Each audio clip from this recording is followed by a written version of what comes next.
સાબરકાંઠાના હિંમતનગરમાં ગટર ઉભરાવવાની સમસ્યા પ્રકાશમાં આવી છે। હિંમતનગર ખાતે ગટર ઉભરાય છે, જેની સમસ્યા સામે આવી છે ત્યારે કેનાલ ફ્રન્ટ પર ગટર ઉભરાવવાની સમસ્યા જોવા મળી છે।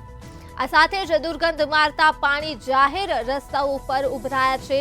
સાબરકાંઠાથી આ દ્રશ્યો સામે આવ્યા છે, જ્યાં કરોડો રૂપિયાના ખર્ચે મોડેલ પ્રોજેક્ટનું નિર્માણ કરવામાં આવ્યું છે અને પાલિકા તંત્રની બેદરકારીને લઈ આ ગંદકીની સમસ્યા સર્જાઈ છે।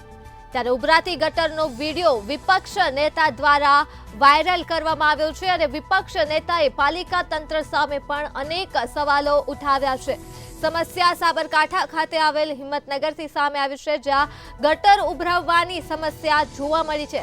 રાહદારી રસ્તા ઉપર ગટરનું દુર્ગંધયુક્ત પાણી વહેતું થયું છે અને દુર્ગંધ મારતા પાણી જાહેર રસ્તા પર ઉભરાયા છે, જેને લઈ રોગચાળો ફાટવાની ભીતિ પણ સર્જાઈ રહી છે। ત્યારે કરોડો રૂપિયાના ખર્ચે મોડેલ પ્રોજેક્ટનું નિર્માણ કરાયું છે, પરંતુ પાલિકા તંત્રની બેદરકારીને લઈ આ ગંદકીની સમસ્યા સર્જાઈ છે।